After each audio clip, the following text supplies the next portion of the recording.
Hello বন্ধুরা, welcome to my blog মামনি ব্লগসে তোমাদের সবাইকে স্বাগত। তো আজ আমি চলে এসেছি নতুন একটি ব্লগ নিয়ে। নতুন ঠিক নয়, অনেক পুরনো হয়ে গেছে। আমাদের বাড়িতে চৈতি ছট পুজো হয়েছিল, ঠিক তখনকার সময়কার ব্লগটা। অনেক দিন লেট হয়ে গেল যা দিতে, তার জন্য আগেই ক্ষমা চেয়ে নিচ্ছি।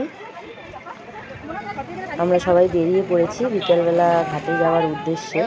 এই ছট পুজোতে দুবেলা ঘাটে যেতে হয়, একবার হচ্ছে সকালবেলা আর একবার বিকেলবেলা। তো বিকেলবেলাটাই আগে যাই, আর সকালবেলা যাব আমরা কালকে আর কি। এই বিকেলবেলা সবাই রেডি হয়ে গেছি, আগেই পুজোর ডালাটা তুলে নেওয়া হয়েছে। এখন একে একে সবাই একটা ছোটো হাতি ভাড়া করা হয়েছে, তার মধ্যে উঠে পড়ছি। অনেক লোক, সেই জন্য অন্য কিছুতে সম্ভব হয় না। ডালাটাও নিতে হয়, সেটা অনেকটা জায়গা লেগে যায়। তো সেই কারণেই লরি, ছোটা হাতি এই সমস্ত কিছু করেই যাওয়া হয়। আমাদের যে কার্তিক মাসে যে ছট পুজোটা হয়, ওতে আরও লোকজন একটু বেশি হয়, সেই জন্য তখন আমরা লরি নিয়ে যাই। তো এই পুজোটা তো কোনোবার করি না, আমার ভাইয়ের ছেলের মানসিকের পুজো, তো সেই জন্যই এইবার পুজোটা করছি। আর এইবারই হবে, প্রত্যেক বছর এই পুজোটা হবে না, তাই জন্যই যাচ্ছি। সবাই রেডি, পাড়ার লোক সবাই মিলে দেখতেই পাচ্ছ উঠে পড়েছি। এই যে আনন্দ করতে করতে, হই হুল্লোড় করতে করতে সবাই মিলে রওনা দিয়ে দিয়েছি গাড়ি করে। তোমার দাদাভাই হাত উঁচু করে ভিডিওটা করছে, দেখো সবাই হাসাহাসি করছে। যাই আনন্দ করতে করতে। সামনে আর একটা ছট পুজো ওরাও করতে যাচ্ছে, ওরা হেঁটে হেঁটে যাচ্ছে। ওরা অ্যাকচুয়ালি ব্যান্ড পার্টি নিয়ে যাচ্ছে, তো তাই জন্য হেঁটে হেঁটে। আমরাও গাড়ি থেকে নেমে এবার হেঁটে হেঁটে যাচ্ছি। তোমার দাদাভাই সকালে আসবে না, তাই জন্য আমি বললাম এই বেলায় তুমি একটু ডালাটা নিয়ে নাও, কারণ সকালে তো তুমি আসছো না, তাই আর নিতে পারবে না। আর আমাদের ছোটা ওস্তাদ, সে তো পারবে না জানে, কিন্তু তাও তাকে নিতেই হবে। কলার গাড়িটা দেখো নিতে পারছে না, কীভাবে চাগিয়ে বেগিয়ে যেইভাবে হোক আর কি নিতেই হবে ওকে। দাঁত মুখ খিচে নিয়েছে, কোনো রকমভাবে নিয়ে যাচ্ছে। আর তোমার দাদাভাই যাচ্ছে, পাশে আমরাও হেঁটে যাচ্ছি, আরও কাকি সবাই আসছে, মা আছে পেছনে। গঙ্গার ঘাটে গিয়ে আগে ডালাটাকে খুলে দিয়ে সব তুলো টুলো বার করে ওখানে ধূপ, মোমবাতি, প্রদীপ এগুলো আগে জ্বালিয়ে দিতে হয় সূর্য ঠাকুরের দিকে মুখ করে। এখন সূর্য অস্ত যাওয়ার সময়, এই সময় আর কি পুজোটা হয়। আবার সকালবেলা যখন সূর্য উদিত হবে, ঠিক সেই সময় পুজোটা হবে। অ্যাকচুয়ালি এটা সূর্য ঠাকুরের পুজো, কিন্তু ছট পুজো বলা হয় কারণ এই পুজোটা ছট মাই বলে একজন প্রথম করেছিল, তো সেই পুজোটা পরিচালনা করেছে বলে তাই তার নামেই পুজোটা আর কি পরিচিত, যে ছট পুজো। আমরা গঙ্গার ঘাটে এসে পড়েছি, দেখতেই পাচ্ছ অনেক লোক, মোটামুটি ভালোই ভিড় হয়েছে। এই পুজো কোনোদিনও এই চৈত্র মাসেরটা আর কি আসা হয়নি, এই ফার্স্ট টাইম এসেছি, তাও এসে দেখলাম অনেকেই পুজোটা করেছে, অনেক লোকই এসছে। আমরাও এই যে রেডি করে ফেলেছি সমস্ত কিছু এখানে। এবার মা গঙ্গায় যাবে, গঙ্গায় নামলেই মা আগে একটু স্নান করে নেবে, করে উঠবে। তারপরে আমি আর কি পুজো করার আগে মাকে আগে সব কিছু যা যা দিতে হয় আর কি, আঁচলের মধ্যে সিঁদুর পরিয়ে দিতে হয়, সেইগুলো করে নেব। এই যে মায়ের স্নান সারা হয়ে গেছে, এখন মাকে আমি এক এক করে সব পুজোর আগে সব যেগুলো করতে হয় সেগুলো করে দিচ্ছি। সবার ফার্স্টে আমি মাকে সিঁদুর পরিয়ে দেব। এই পুজোর একটা নিয়ম যে নাক থেকেই সিঁদুর পরাতে হয়, তাই জন্য আমিও মাকে নাক থেকে সিঁদুরটা পরিয়ে নিচ্ছি আগে। সবার ফার্স্টে পরিয়ে নেওয়া হয়ে গেল সিঁদুরটা, 5 বার দেবো এইভাবে করেই। এবার আমি আঁচলের মধ্যে ওই যে হলুদটা গুলে রেখেছে, এই আঁচলের মধ্যে দেখতে পাচ্ছ 4 আঙুল দিয়ে হলুদের 5 বার ছাপ দিয়ে দেবো। এর ওপরে সিঁদুর দিয়ে টিকে দেব, তার উপরে একটা পানের পাতা দিয়ে দেব, তার উপরে দেব সুপারি, তারপরে হচ্ছে চাল দিয়ে আচ্ছাদ দিয়ে দেবো। এর ওপরে মা আর কি ডালাগুলো রেখে পুজো করবে কুলো নিয়ে। মা এইভাবে করে কুলোটা নিয়ে ঘুরে একবার জলের মধ্যে ঠেকিয়ে উঠবে। তারপরে হচ্ছে যার যার অরঘ দেওয়ার আছে, দুধ, গঙ্গার জল দিয়ে সবাই অরঘ দেবে। যেহেতু আমার ঋদ্ধি বাবার এটা মানসিকের পুজো, তাই ঋদ্ধি বাবাই ফার্স্ট আমার অরঘটা দেবে মায়ের এখানে। আমি আগে কোলে নিয়ে নিয়েছি, এবার ওর মা আসছে, ওর মা কোলে নিয়ে ওকে অরঘটা দেওয়া হবে ঠাকুরকে। ওর জন্যই মানসিক করা হয়েছিল, তাই প্রথম অরঘটা ওকে দিয়ে আমরা দেওয়াই নিচ্ছি। তারপরে আমরা একে একে বাড়ির যারা রয়েছে সকলেই অরঘ দেব। এখান থেকে সূর্য ঠাকুর প্রায় উদিত ও অস্ত যাওয়ার সময়, এবার বেশিক্ষণ নেই, তাই তাড়াতাড়ি করতে হবে। আর আমার এই পুজোতে তো খুব বেশি কুলো হয় না, মানসিকের পুজো, তাই দুটোই কুলো আছে। এর মধ্যে এতগুলো লোক তোমরা দেখেছই আমরা কত লোক এসছি, সবাইকে দিতে হবে। এই যে একে একে সবাই দিয়ে ফেলছে পুজোটা, সবাই লাইন দিয়ে দাঁড়িয়ে রয়েছে যে একের পর এক দেবে বলে, সবাই একটু হাই করে দিচ্ছে। এর মাঝেই ওই যে আমার ভাই কুলো নিয়ে দাঁড়িয়ে রয়েছে, যে এইটা শেষ হলে আবার যে মাকে আরেকটা কুলো দেবে বলে। ছোট পুচকেটাও লাইনে আছে, সবাই একে একে করে দিচ্ছে। মা ঠিক দাঁড়িয়ে রয়েছে, আমি এখান থেকে নিয়ে একে একে কুলো পাস করে দিচ্ছি, আবার পরের কুলোটা নিয়ে মায়ের হাতে দিচ্ছি। আর তোমার দাদাভাই এই ফাঁকে ভিডিওটা করে নিচ্ছে।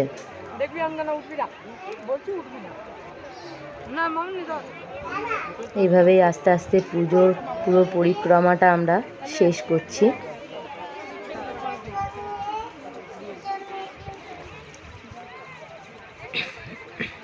দ্বিতীয় কুলোটা মা এবার নিয়েছে। এটার মধ্যেও যার যার অরগ দেওয়ার আছে শেষে অরগ দিয়ে দেবে। সবারই মোটামুটি একে একে করে অরগ দেওয়া কমপ্লিট হয়ে যাচ্ছে।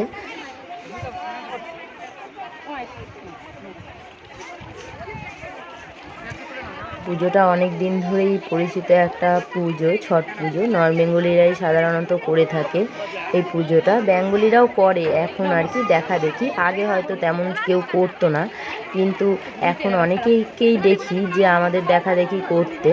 আমি যদিও নন বেঙ্গলি বাড়ির মেয়ে, কিন্তু তোমরা অনেকেই জানো, কিন্তু আমি বেঙ্গলি বাড়ি বিয়ে করেছি। আমার শ্বশুর বাড়িতেও এই পুজোটা হয় না, বাপের বাড়িতেই হয়, তাই আমি বাপের বাড়িতেই চলে যাই এই পুজোটার সময়। তোমার দাদা ভাই, আমার বাড়ি থেকে আরও কেউ যদি যেতে চায়, ওই চৈতি ছটটায় ঠিক বেশি অত কেউ যায়নি এইবার, আর সেরমভাবে অত কাউকে বলাও হয়নি। কিন্তু যখন কার্তিক মাসে পুজোটা হয়, তখন আমার শ্বশুরবাড়ির আরও সবাই রয়েছে, তারাও যায়। আমরা সবাই মিলে খুব আনন্দ করি, পুজোটা করি। এই পুজোটাতেও খুব আনন্দ করেছি। এর মাঝেই নবরাত্রি চলছে, তোমরা জানো যে নবরাত্রির মধ্যেই এই পুজোটা পড়ে। তো আমি আমার ভাই নবরাত্রি করছি, আর মাঝে মায়ের উপোস। বুঝতেই পারছো কতটা চাপের। পুজো ছোটো হোক বা বড়, খাটনি তো রয়েছেই কম বেশি। মায়ের সমস্ত দেওয়া হয়ে গেছে, আমি একটু এবার কুলোটা নিয়ে পোজ দিয়ে একটু ভিডিও করে নিলাম। পুজো আমি করিনি যদিও, কিন্তু তার একটু নিয়ে ভিডিও করে নিলাম। এবার সবাই মিলে একটু সেলফি টাইম, এখন একটু ফটো তুলে নিচ্ছি। এই আমার সাথে একটু ফটো তুলে নিই, ওর সাথে একটু ফটো তুলে নিচ্ছে। সবাই সবার সাথে এখন ফটো তুলতে ব্যস্ত। তারপরে এই যে ঠাকুরের ওইখানে এবার ধুনো জ্বালিয়েছে, ওইখানে একটু ধুনো দিয়ে দিচ্ছি আমি আর তোমার দাদাভাই মিলে। এটা আর কি দিতে হয়, মা স্নান করার পরে ফার্স্টে মা দেয় পুজো করে, তারপরে আমরা সবাই দিয়ে ওখানে নমস্কার করি, দিয়ে যে যার মনের কামনা প্রার্থনা করি। করা হয়ে গেছে, এবার সবাইকে আমি একে একে সিঁদুর পরিয়ে দিচ্ছি। এখন যেহেতু পুজোটা শেষ হয়ে গেছে, তাই এই সময় সিঁদুর পরানোর পালা, তাই সবাইকে এখন নাক থেকে একে একে করে সিঁদুর পরিয়ে দিলাম। আমার মেয়ে কোলে উঠে পড়েছে, তাও তো ওর মাসিদের কাছেই রয়েছে, আমাকে সেরকম একটা বিরক্ত করেনি এই পুজোর সময়। ওর মাসিদের নিয়ে ব্যস্ত, সবাই মিলে একটু ফাঁকে কেউ সেলফি তুলে নিচ্ছে, কেউ ভিডিও করে নিচ্ছে, যে যেরমভাবে আর কি পাচ্ছে একটু করে নিচ্ছে। এই যে আমরা সব বৌদিরা, এটা আমার ভাই, মাঝেরটা তো ভাইয়ের বউ, আর তিনটে বৌদি, এপাশে আমার কাকা কাকি সবাই রয়েছে। তোমার দাদাভাই আর আমিও একটু মাঝে ভিডিও করে নিয়েছি। এবার বাড়ি ফেরার পালা, আমরা সবাই বাড়ির দিকে রওনা দিচ্ছি। সবাই উঠে গেলাম গাড়িতে। যাই হোক, পুজো টুজো করে হই হুল্লোড় করতে করতে সবাই মিলে বাড়ির দিকে রওনা দিয়ে দিলাম। সন্ধে হয়ে এসছে, দেখতেই পাচ্ছ কতটা আলো ছিল যখন আমরা গেছিলাম, আর এখন কতটা অন্ধকার হয়ে গেছে পুরো। চলেই এসেছি বাড়ির সামনে, একে একে করে নেমে পড়ছি সবাই। মেয়ে একটু কান্না করছে বলে আমি সবার আগেই নেমে পড়লাম,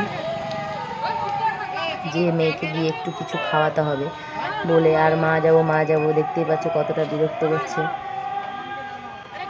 ওই জন্য ওকে নিয়ে আমি সবার ফার্স্টে আগে চলে গেছি বাড়ির দিকে, তারপরে একে একে সবাই নেমে পড়ছে।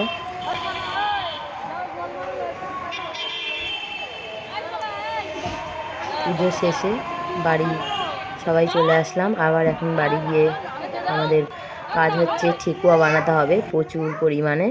এই পুজোটাতে আমরা খুব বেশি বানাইনি, মাত্র 15 কেজি ময়দার ঠেকুয়া বানিয়েছি।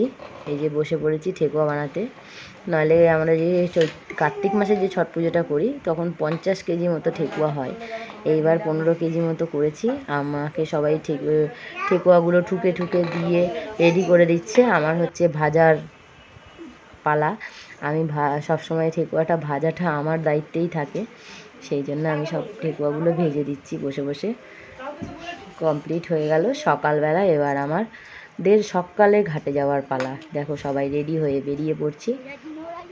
আমি তো রেডি হয়ে গেছি, পাশাপাশি কুচে কাচাগুলো রেডি হয়ে সবাই যাওয়ার জন্য রেডি। মেয়ে তো ঘুমাচ্ছিল, ঘুমন্ত অবস্থাতেই তুলে নিয়েছি। একটু ভোরবেলায় যেতে হয়, বুঝতে পারছো, তখন 5:30 মতো বাজে। মেয়ের তো ঘুম পূর্ণ হয় না, ও তো 8টা 8:30-র সময় ওঠার লোক। অত ভোরবেলা ও ওঠে না সাধারণত, সেই জন্য আমাকে যেতে হচ্ছে ওই সময়। ওকে ঘুমন্ত অবস্থায় তুলে নিয়ে সব চলে গেছি ওইভাবেই। ওই যে আমার ভাই ডালাটা নিয়ে যাচ্ছে, সবাই আমরা পেছনে পেছনে এগোচ্ছি।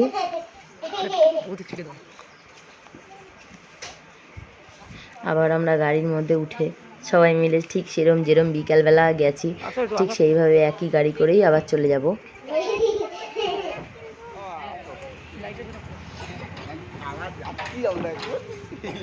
সকালবেলা সবাই ঘুমের মধ্যেই যেভাবে হোক একে একে করে সবাই উঠে পড়ছে। সেই বিকালের মতো এনার্জিটা আর নেই। সবাই দেখো গিয়ে আগে লেটকে বসে পড়ছে। গোপালকেও নিয়ে নিয়েছি, যেহেতু সকালবেলা একবেলা নিয়ে যাইনি, সকালবেলা ওকেও ঘুরিয়ে নিয়ে আসি। এইবেলা তোমার দাদাভাই নেই, তাই ভিডিওটা আমাকে নিজেকেই করতে হচ্ছে, দেখতে পাচ্ছ। সবাই মিলে যাচ্ছি। গঙ্গার ঘাটে পৌঁছে গেলাম। মায়ের শরীরটাও এবার ভালো না। এই পুজোটা মানসিকের বলে মায়ের খুব লেগেছে। সারাদিন সারা রাত উপোস, থুতু পর্যন্ত গেলা যায় না, এতটাই কঠিন উপোস।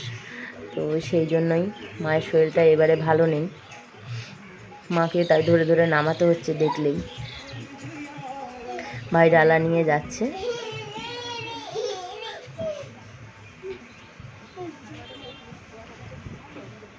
গঙ্গার ঘাটে আমরা পৌঁছে গেছি। সেই বিকালবেলা যেই গঙ্গার ঘাটে এসেছিলাম সেম এই বেলাও সেই গঙ্গার ঘাটেই এসেছি আমরা, কারণ এই ঘাটটাতেই একটু লোক বেশি হয়। এই পুজোটা সাধারণত সবাই করে না, তাই জন্য সব ঘাটে গেলে পরে কাউকে পাওয়া যায় না। আমাদের এখানে এই ঘাটটাতে এই পুজোটা অনেকেই করে, তাই কিছু লোক আসে, ভালো লাগে যে সবাই মিলে একসাথে পুজোটা করি, কয়েকজন আসে। গঙ্গাতে তো পুরো একদম কত কচুরি পানা এসে ভিড় করেছে। আমার ভাইরা সব জল দিয়ে হাত দিয়ে ঠেলে ঠেলে ঠেলে ঠেলে পরিষ্কার করছে, যে কোনো একটা জায়গা করতে হবে যেখান দিয়ে আর কি মা স্নানের জন্য নামবে, সেই জন্য লেগে পড়েছে সব পরিষ্কার করার জন্য। এই যে দেখতেই পাচ্ছ তোমরা, প্রচুর নইলে নোংরা ছিল। আবার ঠিক বিকালের মতন এইবারও কুলোগুলো নামিয়ে ফেলেছি আমরা, সিঁড়িগুলো গঙ্গার জল দিয়ে ধুয়ে এবার এখানে ধূপ প্রদীপ মোমবাতি যা জ্বালানো জ্বালিয়ে ফেলছি। আর গঙ্গা মাটি এনে ঘট বসিয়ে ফেলেছি, ওখানে আমের পল্লব দিয়ে ওপরে একটা নারকেল দিয়ে ঠিক যেইভাবে বিকেলবেলা পুজোটা করা হয়েছে ওইভাবেই এখানেও এবেলাও রেডি করে ফেলেছি। এখন এবার ধূপ মোমবাতি দিয়ে মা ওইদিকে গঙ্গায় চলে গেছে, আমি প্রদীপ টদীপগুলো জ্বালিয়ে নিচ্ছি। ভাই ওদিকে পুজোর যে গঙ্গা মাটি এনে একটা পুজোর ঢিপ মতন করতে হয় সেটাকে করে ফেলছে। আর আমার গোপালজিকেও এখানে বসিয়ে দিলাম, যেহেতু ধূপ মোমবাতি এখানে জ্বালা হচ্ছে, ঠাকুরের কুলো রয়েছে, তাই উনিও এখানে বসে পড়লেন। ছোট্ট গোপু সোনা দুটোকেই নিয়ে আসা হয়েছে, বিকালবেলা আনতে পারিনি তাই সকালবেলা নিয়ে এসেছি। দুটোই আমার বাপের বাড়ির গোপাল। আমার এই বাড়িতেও গোপাল আছে, কিন্তু আমি গেছি যখন নিয়ে যাওয়া হয়নি। আর সেভাবে আমি আবার জানো তো আমার একটা ছোট নিজেরই গোপালই রয়েছে, তাই ওকে নিয়ে আবার সেই জন্য আর নিয়ে যেতে পারিনি। এটা বাপের বাড়ির দুটোই নিয়ে এসেছি। ধূপকাঠি সব জ্বালিয়ে সুন্দর করে গুছিয়ে রেডি করে দিচ্ছি। মা তো একটু শরীরটা মায়ের অসুস্থ হয়ে পড়েছে বলে মা আর করতে পারছে না, সেই জন্য আমরা দুই ভাই বোন মিলেই সমস্ত কিছু রেডি করে দিচ্ছি। পাশে মা বসে রয়েছে, মা রেডি হচ্ছে আর কি গঙ্গায় নামবে বলে, পুজো করবে সূর্য ঠাকুরকে। সূর্য ঠাকুর তো প্রায় উদিত হওয়ার সময় হয়ে এসছে, দেখতেই পাচ্ছ আলো হয়ে গেছে ভোর ভোর।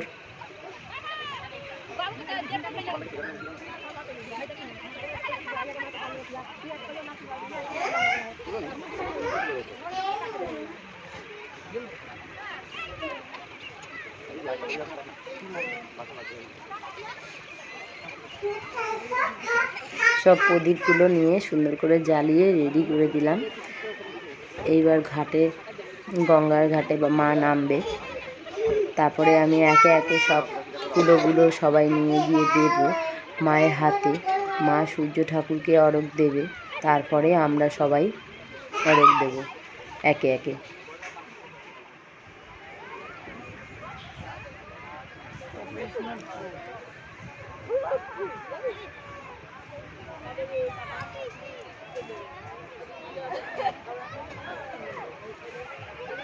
সবাই বসে আছে, মাও বসে কী করছে। এবার সূর্য ঠাকুর প্রায় উঠে পড়েছে।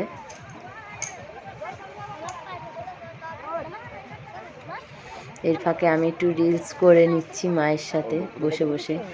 সকালবেলা কী করব,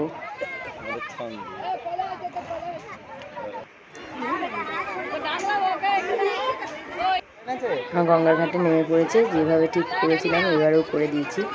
একে একে কুলোগুলো দিয়ে দিচ্ছি মাকে। তারপরে আমরা সবাই, মা কুলোটাকে আস্তে করে জলে ঠেকিয়ে উঠিয়ে নিয়ে আসবে। তারপরে আমরা একে একে সবাই অরঘ দিয়ে দেবো। পাশাপাশি আরও সবাই অনেকেই নেমে পড়েছে স্নান সেরে পুজো করার জন্য। যারা আরও উপোস করেছে তারা সবাই। এই যে আমরা সবাই অরঘ দিতে চালু করে দিয়েছি। আমি তো ঘটি এখনও এসে পৌঁছায়নি বলে আমি হাতে করেই দিয়ে দিচ্ছি। তারপরে ঘটি নিয়ে আসলে দুধ দিয়ে গঙ্গার জল দিয়ে আরও একবার দিয়ে দেবো। এখন আপাতত সবাই একটু একটু করে দিয়ে দিচ্ছি।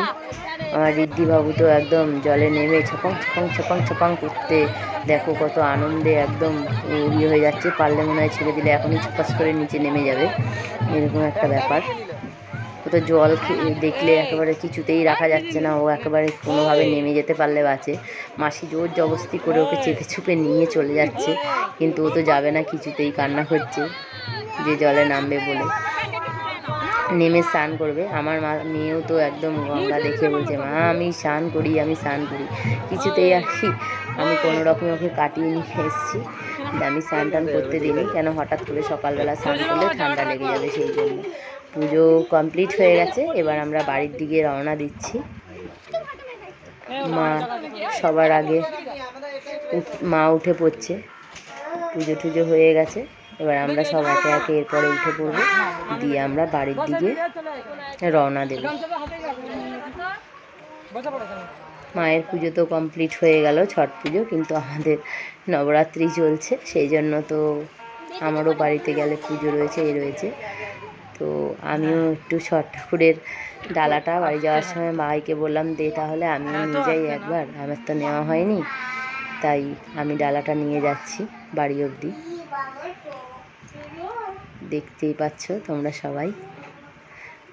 উপোস করে রয়েছি, অনেকটা ভারী, তাই একটু কষ্ট হচ্ছে। নাহলে এর আগেও নিয়েছি, সেরকম একটা কষ্ট হয় না।